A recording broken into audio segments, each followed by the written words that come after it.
Hi everyone, welcome to the Mind of Ro page. So today I'm going to talk about my personal experience with Quimbanda Spirit, and I'm also going to include a ghost story with this video, and it's a true story, and this really did happen to me, and I'll explain to you in a minute on how it ties to Quimbanda Spirits. So the last video I made was actually based on domestic violence and how to escape an abusive relationship the occultist way. When I mean the occultist way, I mean magic. I notice a lot of people don't like the word occult, but basically what it means is secret spiritual knowledge. It's not cult, it's occult, so know the difference. So if you like my channel, please subscribe to my YouTube channel at Mind of Ro. If you're watching this on Facebook right now, know that I also have a business Facebook page at The Mind of Ro. I also have a TikTok page, a Twitter, and an Instagram at The Mind of Ro, and a Snapchat at Little Roro 253. So moving on, who are Quimbanda spirits? Quimbanda spirits are known to be Eshu spirits and Pomba jira spirits. And they spell Eshu a little different. They spell it with the EXU instead of ESU, which is basically a legba. And Pomba jira is actually a female version of Eshu. And there's different versions of them. And that's basically what Quimbanda spirits are. There's different characteristics. So it's not just two, it's not just Eshu and Pomba jira. There's multiple versions of the Eshu. They call them the Eshus, or people who practice Quimbanda call them the Eshus. And there's multiple different versions of Pomba jira spirits. It's from an Afro-Brazilian religion that stems from Macumba. It is the left-hand path to Umbanda.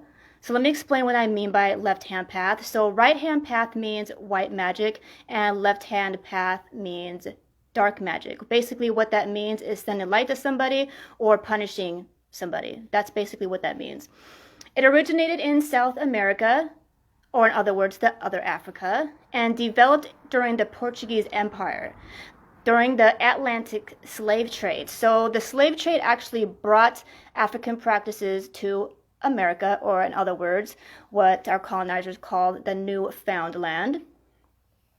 And what they actually are the spirits that the slaves used to help them escape slavery and to basically help them stay away from those who were not serving them at the time, which is why a lot of these spirits are demonized today and told that they're demons or that they're evil and this is just that, because historically the people who were being chased by these spirits were actually the colonizers and the slave owners and the abusers and the murderers and all that kind of stuff, and they were actually protecting those people who were brought here and those people who were being colonized at the time.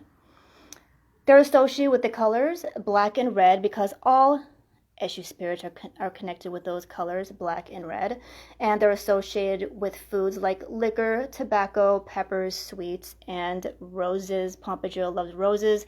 I'm not going to teach anybody on how to work with these spirits right now. I'm just going to talk to you guys about my personal experiences with them.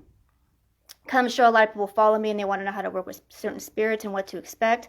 So basically what this is me explaining what it's like to have these spirits around and their personalities and stuff like that. So majority of the time, if you're supposed to work with these spirits, they will adopt you.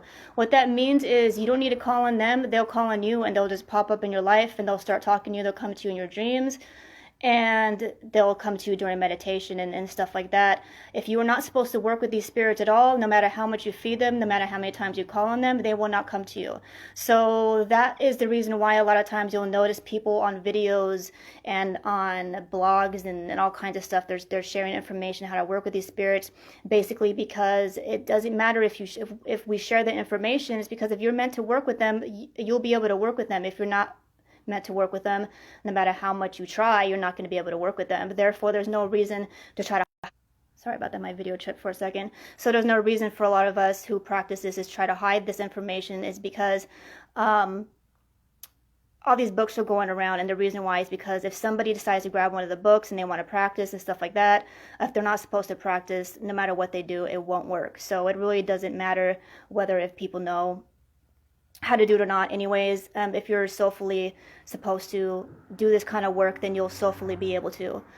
So there's no fear involved. It doesn't, all the fear stuff all the fear mongering came from the Europeans colonizing and during slavery and stuff like that. So please don't demonize these spirits. These spirits are here to protect us. They're here to guide us and help us. And they will show up to those who have earned their soulful right to be able to work with these spirits in the first place. So a little warning about these spirits before I move on. I do have another video on Pomba jira. I'm going to speak a little bit about a Quimbanda spirit named Caviera, but I'm not going to give you a whole lot of details on how to work with them, and the reason why I am not at this time is because I just want to say my personal experience. And I also want to give you some warnings that these are considered warrior spirits and they are very, very hot, hot, hot. So if you are not experienced with working with any spirits, if you haven't worked with your ancestors at all, if you haven't even worked with any light beings, I would suggest to not start out with these spirits. Same thing with Vodun spirits, and the reason why I suggest this is because the more you work with a specific spirit, the more you'll suck up their energy. What that means is if you're working with a hot spirit, you'll end up being a lot more hot-headed. So it's always good to balance it out and be able to work with a light spirit. And an example of that would be like Obatala, to balance any energies out that does not serve you. That way you could do work to ask for protection. And I would suggest to not give any names out. The reason why is because it's called karma, okay? So, but I would suggest to anybody who wants to work with these type of spirits is to make sure that you balance it out and work with light beings as well, so you don't get sucked into any energy that does not serve your well-being. You don't want to get caught up in negative energy and wanting to fight and argue with people because you're working too much with hot spirits. So this is just a red flag, is to let you know what kind of happens if you work a little too much with hot spirits. They will make you feel hot-headed yourself. So just be mindful of that, to always work with light spirits and balance it out, and to always work with your ori. And I also have a video on how to do that, and I'll tag that video with this video so you can have a little more information on that. Let's move on really quick. So my personal experience with Pomba jira. This actually happened when I made it a goal. I think it was a while ago. It was probably almost a year ago, that I made a goal that I wanted to meet all the different versions of Eshu. So I spent about 2 weeks to meditate on 16 versions of Eshu, and this was before I got initiated into Ifa. And I didn't have an altar. I actually sat in front of my spouse's altar, and I got to know 16 versions of Eshu. If you're not sure who Eshu is a doorkeeper. He is a crossroad deity, and he is the divine messenger. So if you would like some more information on who Eshu is, I will tag a video with this video. I'm not going to go into depth on exactly Eshu because it isn't really about all the Eshus. This is only really about Quimbanda versions of Eshus right now. So what happened was, I was doing a lot of meditating, and because he's a doorkeeper and a crossroad deity, so every single day, what I did was I would sit in front of Eshu's altar, and I would say, okay, Eshu, I want to meet this specific Eshu. So there's different versions of Eshu. There's different names and different personalities with these names and different purposes of these Eshus. So that's what I did. I spent 2 weeks to meet every single one. And during that process, I did not call on any Quimbanda versions of Eshu. I only called on the most common ones that are tied to Ifa. And one time during those 2 weeks, I was meditating in my pyramid, which is the pyramid that I have behind me. I can't remember what I was meditating on. I think I like to meditate on my chakras to kind of balance my energy sometimes. So it was probably just a basic meditation I was doing at that time. And I kept hearing this name say, which I thought it sounded like Pomba jira, Pomba jira, Pomba jira, Pomba jira, something like that. And then at the time, I had no idea what that meant. I've never heard of the name. I wasn't familiar with the spirit at all, and I kept hearing it. She was very, very pushy and very demanding. So this is what I learned: is Pomba jira is a very pushy, very, very. She has a lot of security, and she's very powerful. So I kept hearing this name, Pomba jira, Pomba jira, Pomba jira, and I kept hearing her say, talk to me. She was like, talk to me, talk to me, talk to me. I want you to talk to me, talk to me, talk to me.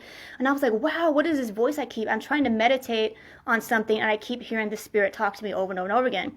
So when I was done meditating, obviously at that time I couldn't focus on whatever it was I was trying to focus at that time. I ran upstairs and I talked to my spouse and I said, hey, I keep hearing this name, Pomba jira, Pomba jira, Pomba jira. What does this mean?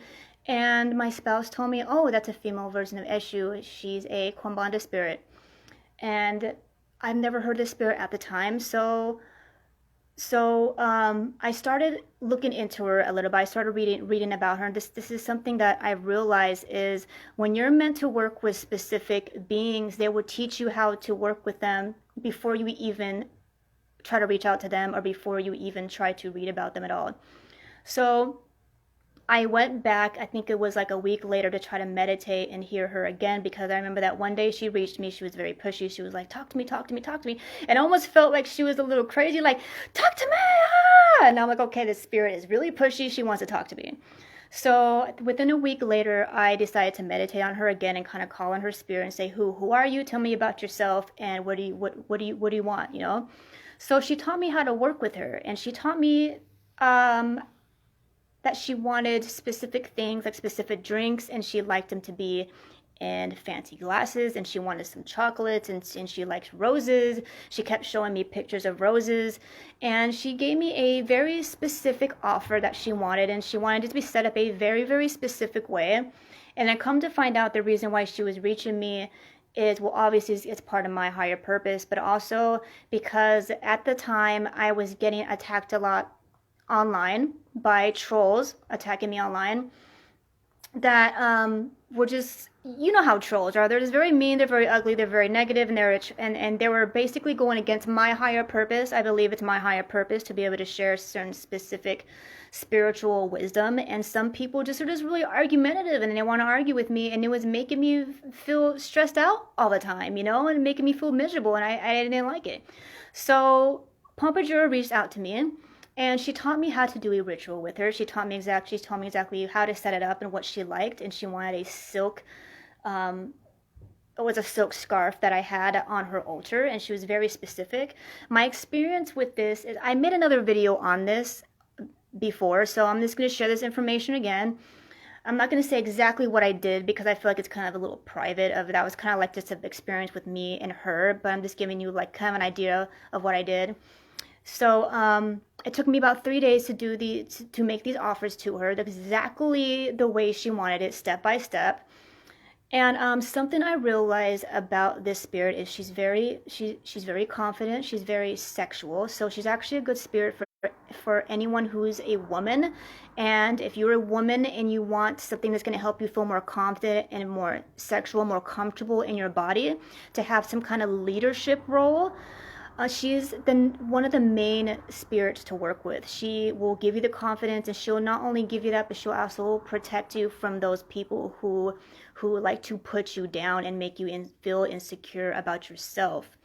So this is what I've learned about her, and ever since when I did the ritual with her, all those trolls I was getting like stopped overnight. Like the next day they were just gone, and the ritual actually ended up working for probably about 2 to 3 months, and it worked so good that it worked just as good as when I got initiated into Obatala. So as Obatala is an Orisha I got initiated into professionally through the priesthood recently, and when I got initiated into him, I noticed that I don't get anybody trolling me at all. I don't get any negativity from people telling me who to be and what to do and stuff like that I was getting before. And I noticed when I did work with Pomba, she fought that energy away for me. Therefore, I didn't have to fight anymore. And it worked for about 2 to 3 months until it started to kind of fade away a little bit. But I did realize when I did, it worked, boom, like right away.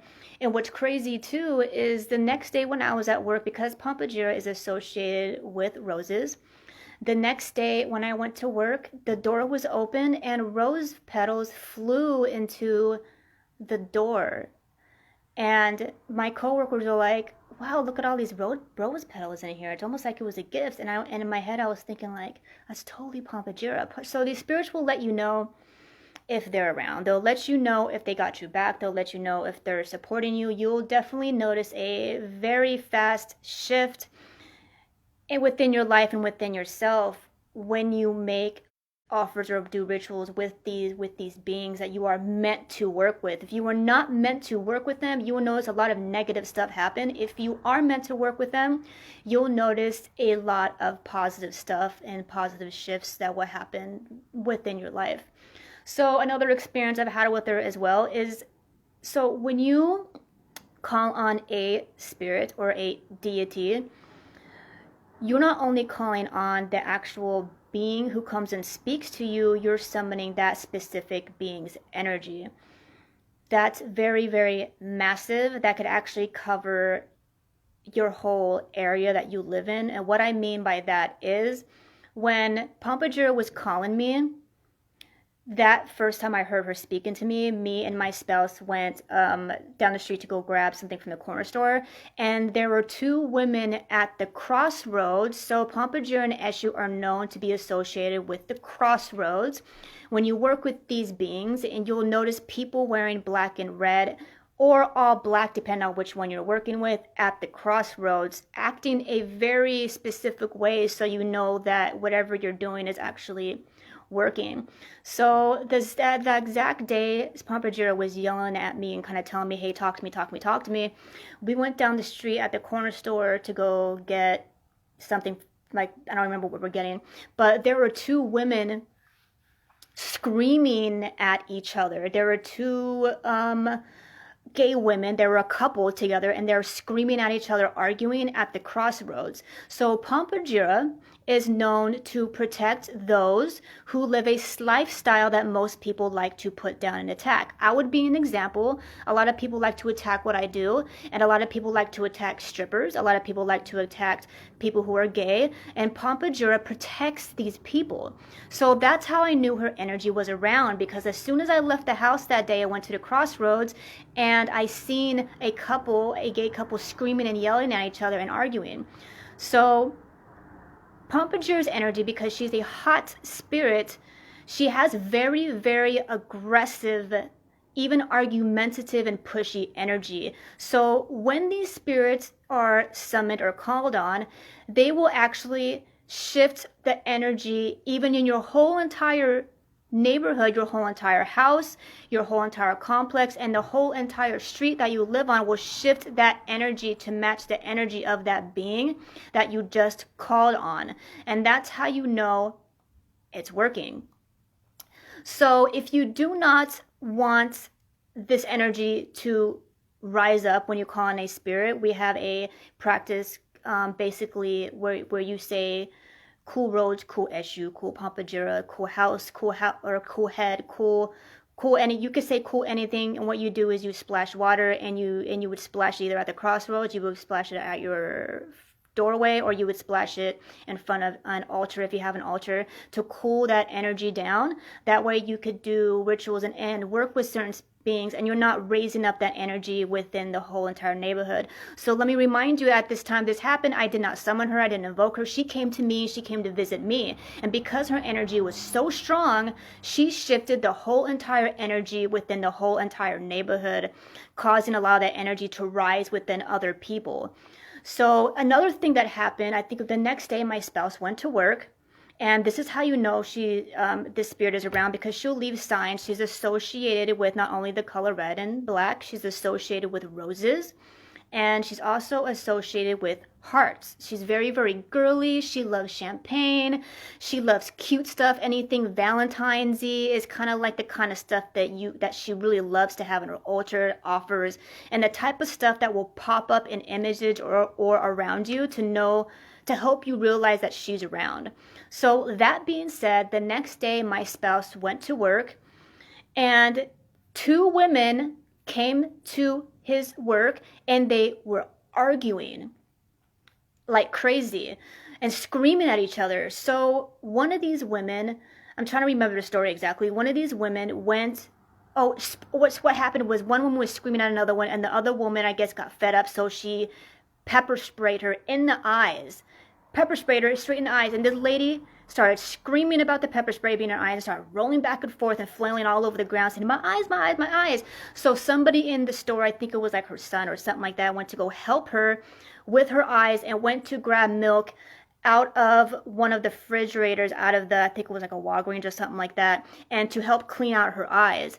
And when this happened, the milk fell onto the ground in a shape of a heart. And I'm not making this up. This is seriously what happened. So this is how you know when her energy is around. She'll let you know. And this is a real story. This is the type of energy that she'll bring. Know that you could cool it down. And then let me remind you, I did not summon this spirit or invoke her. She came to me, and this is how I knew that she was around. And if you were to ask anybody else who's experienced with Quimbanda spirits, who's ever worked with her, they'll let you know. Even professionals who's initiated will let you know this is a Quimbanda energy, and these are the signs that she's around. She'll let you know that she's around by rose petals, roses, and hearts, and stuff like that. Or even little knives and stuff she's associated with it as well. You see a lot of images of her, of drawings and paintings of her holding like a knife and stuff like that. So these are little symbols and signs that she's around, that she's either working for you or against you. If somebody happened to send one against you, this is those little signs to know that this energy is around. So that's my personal experience with Pomba jira. It's very, very intense. I was protected during this whole process. Nobody has came, and none of these women who have this energy of Pomba jira that was risen around that time hasn't attacked me in any way. I was protected the whole time. And when her energy was around, I started feeling like I was super confident when her energy was around. I felt super sexy. I dressed a different way. I want to feel like I want to dress a certain way when I work with her. And I like the way I feel. I feel powerful when I work with her. I feel safe when I work with her. This is just me. I'm not saying this is going to be for everybody, but this is just me. I would suggest for anybody who would need this kind of power or energy or protection within their life, especially women or even gay men who have feminine energy. This is a great spirit to work with, but please know you have to be meant to work with the spirit. She will let you know if you are or not. Most likely, if you are, she'll approach you without you even asking her to. So you'll know. You won't question it when she comes around. That's my personal experience with Pomba jira. I love her. I think she's awesome. I think she's powerful, and she actually reminds me of. And Oshun Eshu is basically what she reminds me of. If you're familiar with the Orishas, Oshun is very sexual and very playful and very fun. And Eshu can cause a little confusion. He likes to play and goof off, but he can also be very, very hot as well, and so can Oshun. So if you were to mix the two spirits, Oshun and Eshu, together and make one spirit, that's basically who Pomba jira is, and that's what that energy is like. So that's my personal experience with Pomba jira. I am very excited to work with her some more. I am looking into getting initiated into these practices, basically because they approached me and they adopted me. So just so you know, if you ever get adopted by any of these beings, you will only be adopted by two of them. It won't be one, it'll be two of them, and that's how it usually works. It's always a male and a female. So when there's one that approaches you, the opposite sex version will approach you and come to you as well. So just know that if you ever get familiar, or if you're ever interested in wanting to work with these spirits, or if you have already been approached by one of these spirits, just know and expect that when one approaches you, you will have another one approach you as well. There's always two that come in a pair, and it's the male and female version. And if you do work with the two pairs, basically they will help you contact the other Quimbanda spirits as well. But usually what happens is when people are supposed to work with these spirits, they get two of them, is usually how it works. So that being said, I'm going to tell you about my male version of the Eshu Quimbanda spirit that approached me. So Pomba jira was the first one to approach me. So during those 2 weeks, like I told you guys earlier, I was meditating on all the versions of Eshu around this time, and I was taking 2 weeks to do that.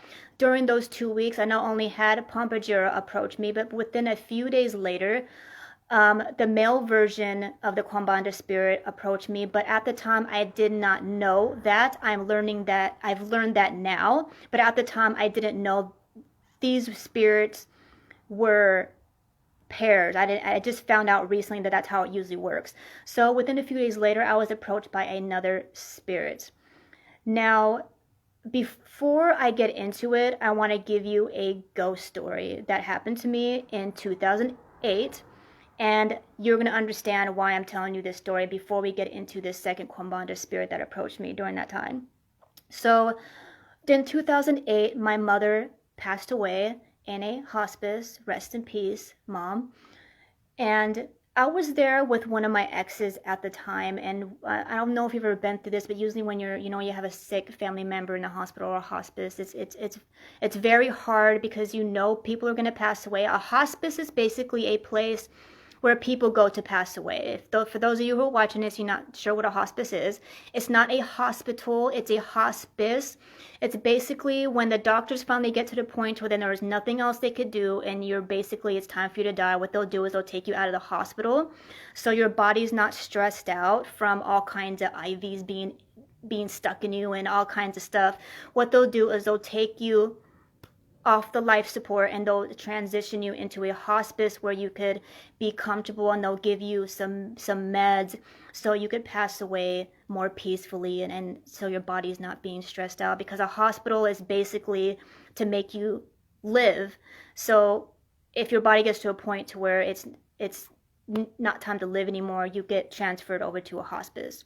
So just so I can explain kind of what a hospice is. So my mother passed away in a hospice in 2008, and when I was there, it was a dark time for me. It was back in the day. I used to not believe in anything. I used to not believe in God. I used to not believe in ghosts or anything or spirits or anything like that at that time. I did when I was little, and then as I grew up, I think I was like once I hit my teens, I started kind of like thinking, oh, well, once you die, it's like you run out of battery and then it's just done, And I wasn't a believer in anything, and neither was the person I was with at the time. So when I was sitting in the hospice, I was visiting my mother, and we were falling asleep. It was a very tiring time. It was kind of tiring when you're going to visit somebody passing away every single day. And me and my boyfriend at the time were sleeping in chairs, kind of like hunched over, falling asleep. And I woke up to him screaming. And this is really what happened. I'm not making this up. I woke up to him screaming, and he was sitting in the chair, backing up, and his eyes were big, and he was like, oh my God, oh my God, oh my God, oh my God. He was freaking out. And I was like, and I woke up and I was like, why are you freaking out for? And I looked over, and there was this spirit floating in the air. And the closest description I could think of what it looked like, if you've ever seen the first Grudge, and you've seen it looks like kind of a shadow that comes out of the corner. I'm not talking about the little girl. I'm talking about the actual spirit, like the shadow in the movie. And it looks like it has like these kind of like tentacles, kind of like shadowy, misty look to it. That's what it looked like. So almost not. So at the time, my ex was like, "Oh my God, it looks like a giant spider," because at this he was describing like the tentacles, kind of like moving from the spirit, and it was floating across the room, and it floated and kind of like went into the wall in the room next door. It faded away. It almost was like and faded away, and it didn't like stop and notice us, even though we were both kind of like, what the hell, and freaking out, and he was yelling and stuff, but it just missed it and floated by and went into the wall. And that very night, the guy that was in the room next to my mother's room where the spirit floated into passed away that night. And the reason why I know that is because when I came back the next morning, they were rolling him in the bed in a bag out of the room as soon as I was walking back into the hospice the exact next morning. So that's when I started to believe again. That was the number one day when I started to believe there's more out there. And I know this because my boyfriend at the time has seen it. I wasn't alone. He's seen it. We both seen it. We talked about it that night. Like, oh my God, did we just experience this? Like, it really happened. We were both like, holy crap, we just seen a freaking ghost, man. We were like freaking out, right? So when I got approached by the second Quimbanda spirit, I was actually falling asleep. I was laying in bed and I was falling asleep. And in my mind's eye, as I'm falling asleep, I seen a being standing at the top of like a staircase, right? And I'm going to assume this is very symbolic. He was standing at the top of a staircase and he had a white face and he had a black cloak on him. And because I'm a medium, I could tell the difference between me actually dreaming and me being approached by an actual spirit. It's a different kind of energy. It's hard for me to explain. I'm not going to get into it too much, but there's something within me to where I could tell the difference between me just dreaming, me being out in the astral plane, me being in the crossroads, or me being approached by a being that is not me dreaming. It's an actual spirit communicating with me. So I noticed this being was looking straight at me, standing at the top of a staircase. And I was like, who are you? As soon as I said, who are you? I felt water splash on my face and it woke me up in bed. And I felt it physically touch my face. So, like I was explaining earlier, there's a ritual you could do. And basically what it is you say Tutu Eshu, Tutu Ogun, or Tutu Egun, or whatever. Basically what it is in the beginning of invoking a spirit or invoking your ancestors, it's a ritual for invocation is basically what it is. So this being did that on me and splashed me in the face. He did a ritual on me instead of me doing a ritual on him, which is usually how it goes. So basically what he was doing was he was summoning me. So he splashed water on my face and I could literally feel the water on my face physically. And it wasn't a dream. I felt it. It woke me up and shook me up like this. Like it felt like I thought maybe my boyfriend went upstairs and splashed me in the face and he was messing with me. I literally felt it. And to be honest, out of every single spirit I've ever seen or worked with in my entire life, this is the most physical feeling I've ever had any being do to me ever in my life.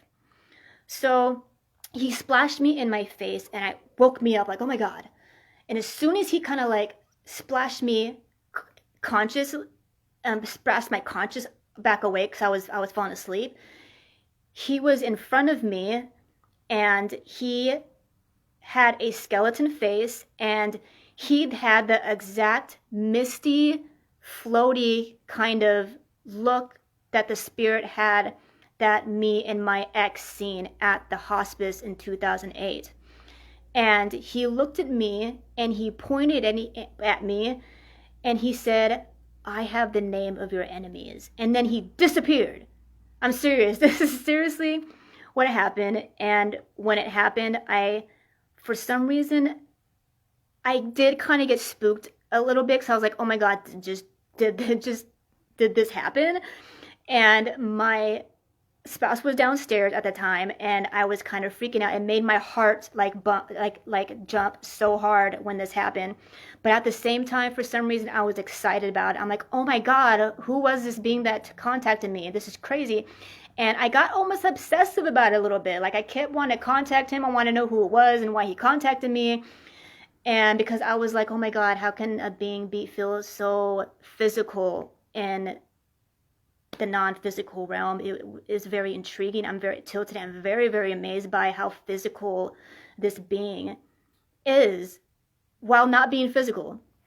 So come to find out, he is a Caviera spirit. What that means is skull.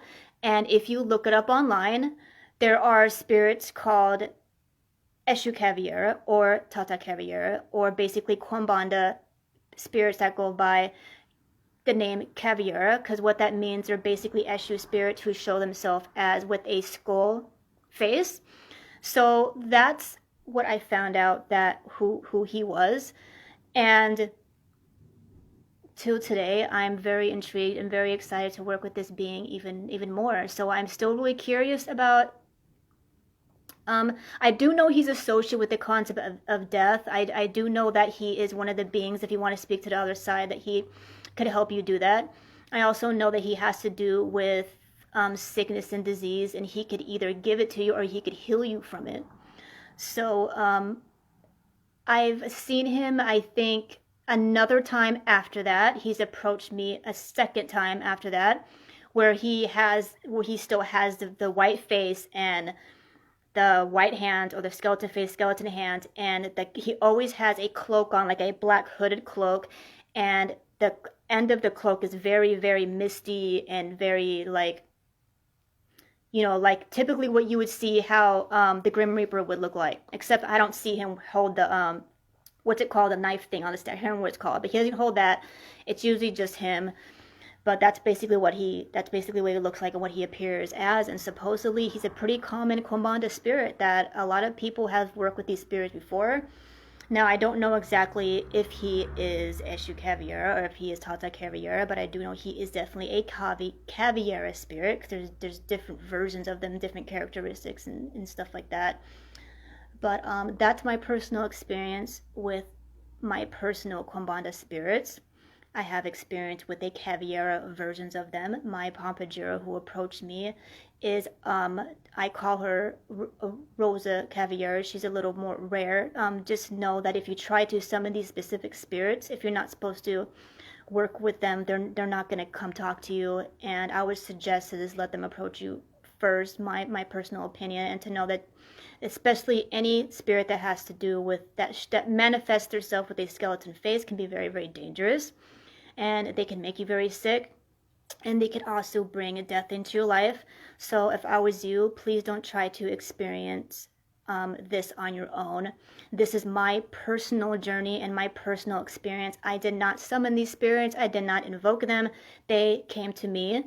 So please just know, if you're watching this, don't try to meet these specific beings. If you are supposed to work with them, they will most likely approach you. And they usually don't really approach you until your soul is ready, basically. And if you're not supposed to work with them, either A, it's not going to work, or B, you're going to end up having some kind of negative energy being pointed at you. Okay, so I'm just giving you a warning to please be mindful of, don't try to copy me, and don't try to have the same experience as me, and do not summon Caviera spirits on your own. They are associated with death, and the more you're around them, the higher chance you are of going back to the death realm. So I'm just warning you right now, please do not summon them. This is my experience. So obviously I am supposed to work with these beings. These are obviously like my soul contract spirit I'm supposed to work with. So this is my personal experience. There's all kinds of versions of Pompagiras, all kinds of versions of Eshus, as in the EXU version of them. There's all kinds of versions of all the other Eshus from all kinds of other pantheons as well. So just know, if you ever get approached by any of these, it does not mean you're going to get approached by the same ones that I got approached by. These are just my specific ones that I work with that approached me. All of them do not have skeleton faces. A lot of them don't, and some of them do. So just know that majority of people who get approached by Pompagira are usually by Pompagiras who do not have a skeleton face. Majority Pompagiras are very, very beautiful, and they're very, very classy. Of course, the Caviera version of Pompagira is very, very beautiful as well. She just is known to have a half skeleton face and half beautiful face, is basically how she is seen. But a good majority of people who get approached by Pompagira usually don't have that. I specifically have the Caviera because that's my purpose.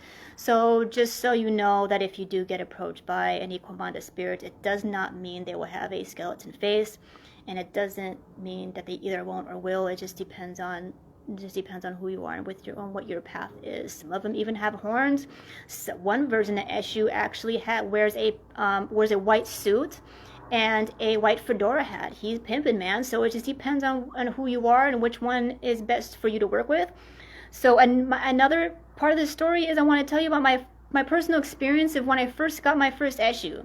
So when I got my hand in Ifa, I got my first issue, Odara, which is the issue of transformation. He's like the first issue, or the father of all issues, basically what that is. And I wanted to get to know my issue a little more. So I meditated in front of his altar, and he was sitting behind my door. And I noticed he kept appearing in different versions of himself. I noticed that one version he came to me with horns, and I told him, I was like, Eshu, you're not the devil. I don't want to call you that. You're because some people try to associate him and say he's the devil and blah blah blah, and I don't agree with that. I don't believe he is. Eshu is his Eshu. He's a crossroad deity, a doorkeeper. He is all that has to do with between the realm, and anything that changes is basically Eshu energy.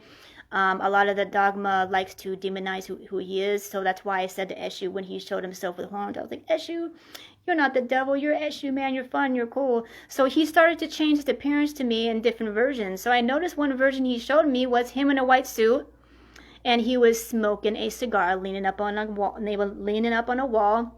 And he had a white and red fedora hat on with a red tie on. He was leaning like this with his hat down and smoking a cigar. And I'm like, oh, you look fly, Eshu. I like that version of you, Eshu. At the time, I had no idea that a Quimbanda version of Eshu is known to manifest himself as a being that's wearing an all-white suit with a red tie and a white and red fedora who leans up against a wall smoking a cigar. If you look up versions of Eshu and Quimbanda, you'll notice a lot of people drawing and sharing images of Eshu with the white suit on. I did not know that at all at that time. I was just like, oh, he's kind of pimping, looking like Michael Jackson in that white suit. I was just thinking like, oh, it's cool, man. I like your suit, Eshu. I had no idea because at the time I only associated Eshu with the color black and red. Usually, majority of the time, red and white is associated with Shango, so I didn't really associate him with those two colors, but that's how he manifested himself, and that's how he showed me himself. And then, come to find out later on, I found out that's a Quimbanda version of Eshu, and I had no idea.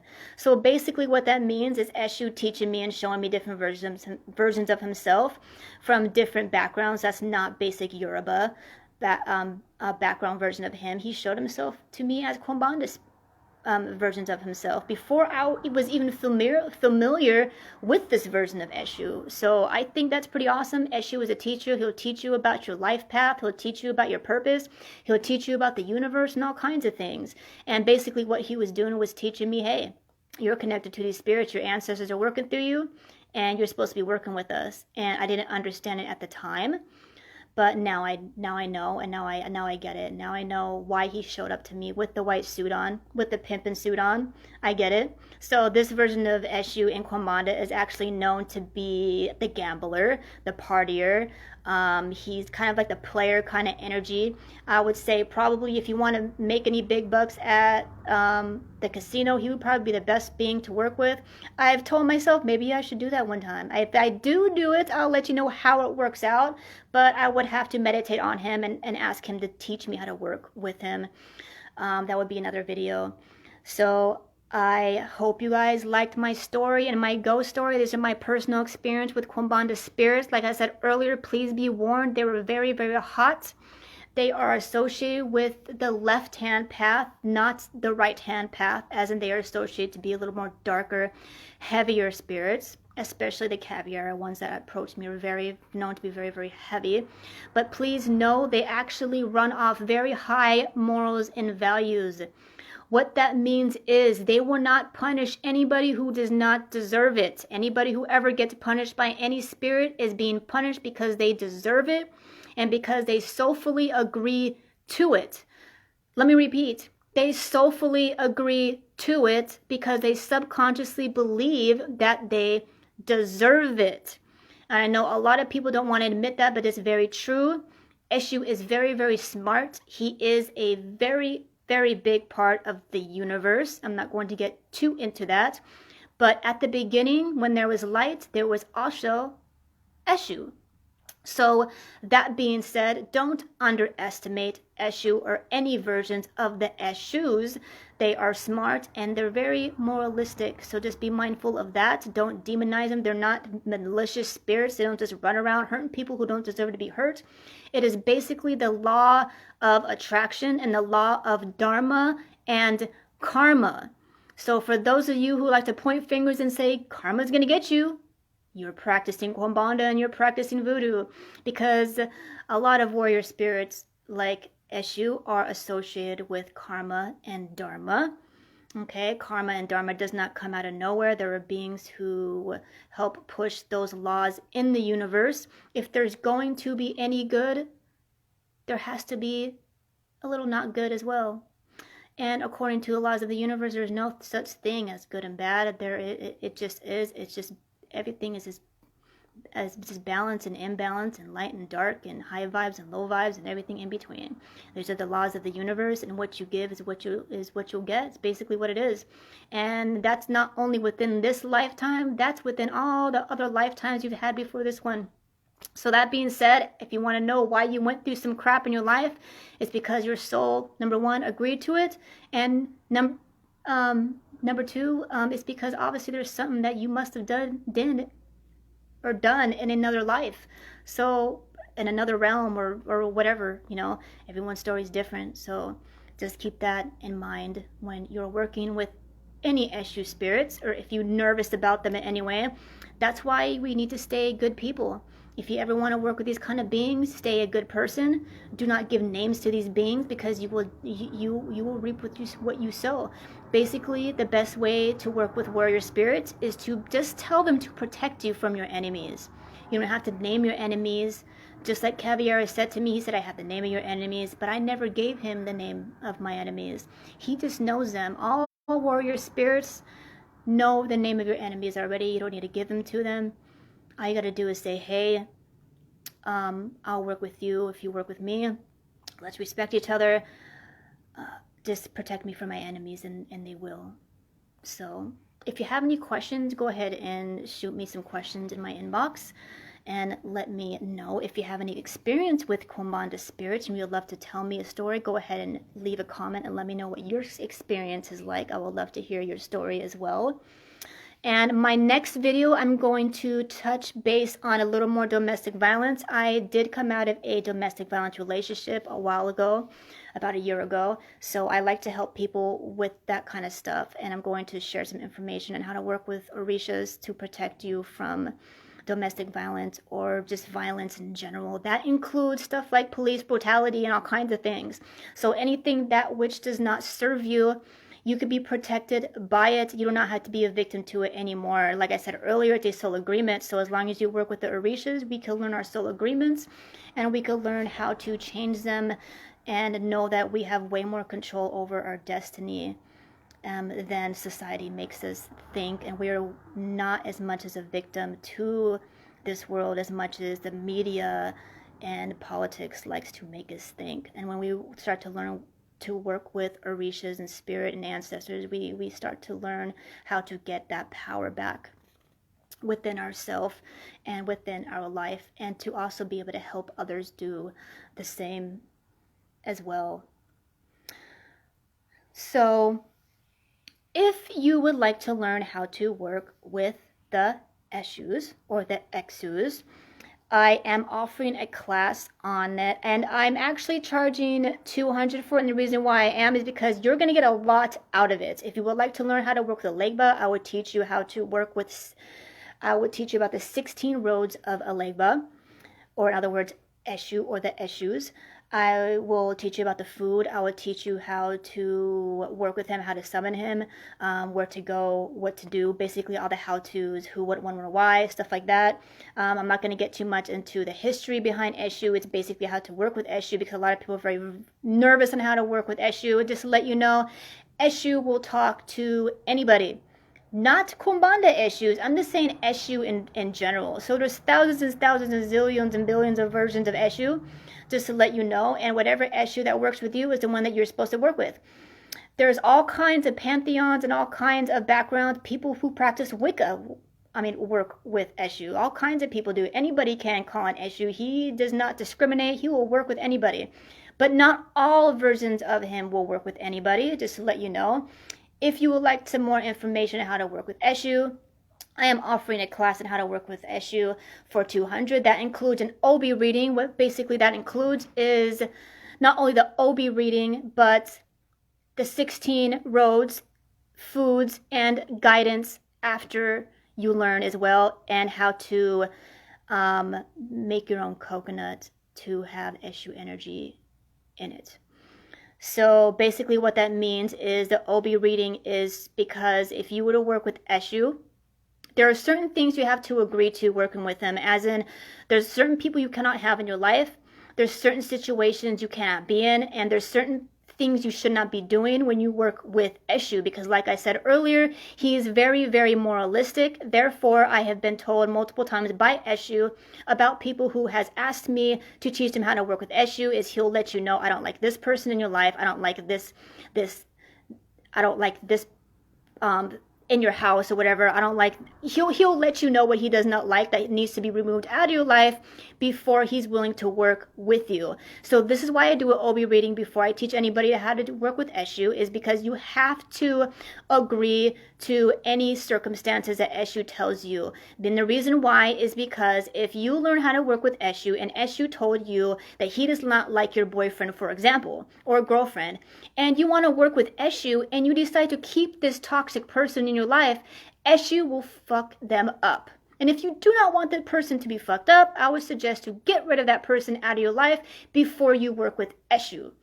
This is why I do Obi readings prior, so we could find out what needs to exit your life before working with Eshu, so you don't end up having more problems within your life, because Eshu is a trickster and Eshu loves to mess with people. And if you don't want him to mess with you, I would suggest to just make sure that you rid whatever does not serve you out of your life before working with Eshu, because he loves messing with people with ego. Okay, so that's what it would conclude. So it would conclude an Obi reading and all his roads and foods that he likes and how to work with him and stuff like that. So if you're interested, let me know. It does take about 2 to 3 days. It just depends on how many questions you have and how much talking you want to do, and how much information you're willing to cram within a specific time. So it's really up to you. If you would like to learn about Eshu, just let me know. Just shoot me a message and we could set up an appointment, and we'll chat over a video and talk to Eshu about you and see how he feels about working with you. Go ahead and just let me know.